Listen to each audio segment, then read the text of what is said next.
Hey, what's up guys? Tim here. So got another tutorial for you today, and this one is a bit of a more simple and brief tutorial.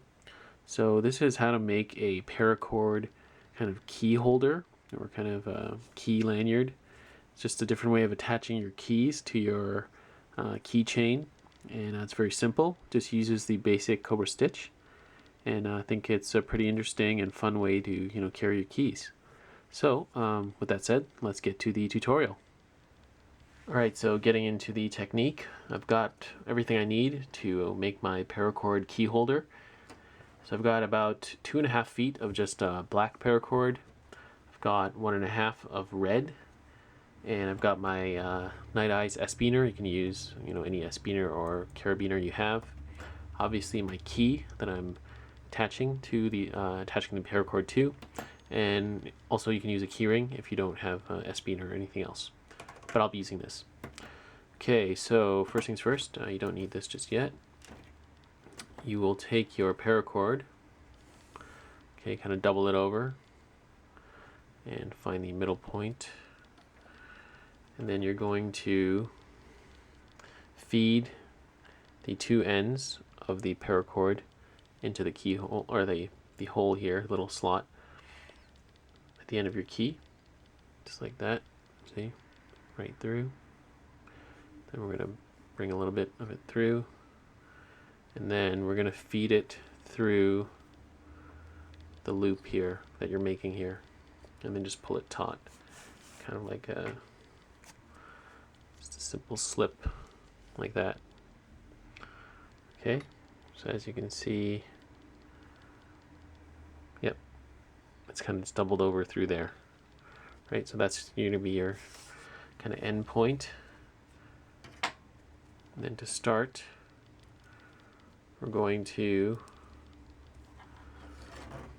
feed the other end of the paracord through here,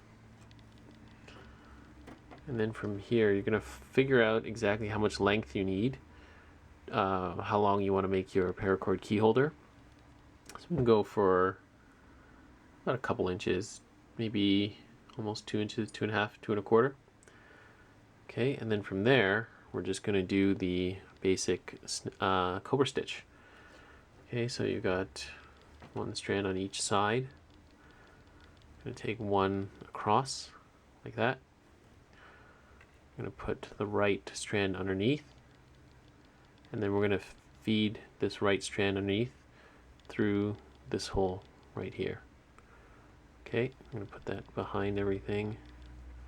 So I'm sure most of you guys are familiar with this cobra stitch already, so it shouldn't be too much of a stretch. So I'm kind of just going to try to maintain your length there while you do it. Okay, might not look that great the first one, but when you get the second knot in, you can tighten it up. Okay, so now I'm going to do the same thing again, but obviously on this side. One strand over. Oops, sorry, no, I want to do this strand over the front, bring that behind, put this back through there. So once I get the second knot in, it'll be a lot easier and less finicky. Okay, you can kind of pull it up a little bit to get any sort of slack out. Okay, so I've got my 2 knots tied.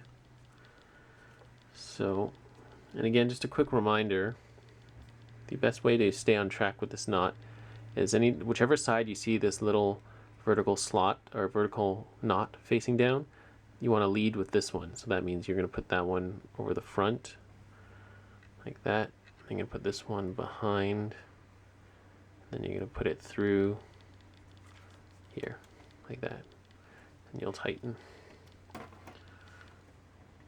Okay, so yeah, you're just going to keep going and continue weaving all the way down until you reach the end of that key, or the end of the spine. Okay, so I'm just going to continue weaving. Alright, so I'm done weaving all the way down to where the key is, and next we just trim off the excess. So I'm just going to do that with my trusty pocket knife. pop this off here. We'll do this side too. Then next, you're going to take your lighter. I'm just using my jet lighter. You're going to melt the ends.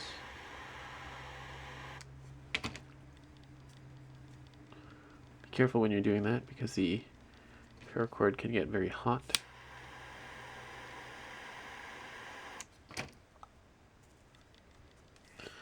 Right, so at this point, you guys can actually stop if you're satisfied with the way this looks. However, what we can do is to give, I guess, this sort of area here a bit more stability and a bit more kind of cord to grab onto. You can weave another piece of paracord onto just this lower part here, and I guess this would be making like a king cobra stitch portion of it. So that's what I'm using my second piece of paracord for, and I think it looks pretty cool too. It gives it another extra little bit of coloration. So yeah, we're gonna do the same cobra stitch, right? So just gonna bring one over and through there. So I mean, you can start this up in the middle if you want. You could start it down low. If you start it up higher, you will need more paracord. I'm just gonna start it about here, I guess. So put it there. Right. So I'm just gonna continue weaving down.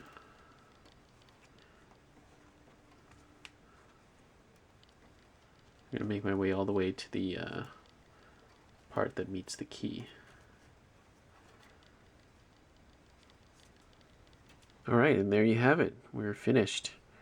So we've got the black paracord as the kind of main part of the key holder, and then we have red over top of that. So of course, the sky's the limit with this one. You can mix and match different colors. You can do 2 colors here, 2 colors here, or you can keep it all one different color, or one single color. And I think it's pretty interesting or pretty useful. It gives you a nice easy grip on your key, and you can even color coordinate them so that you can tell your keys apart. And of course, like I mentioned before, you can use a key ring instead of an S-spinner if you don't have one of these. But that's about it, guys. So thanks for watching, guys. I hope this tutorial was useful for you. If you have any questions or comments, please let me know down below, and stay tuned for a lot more tutorials.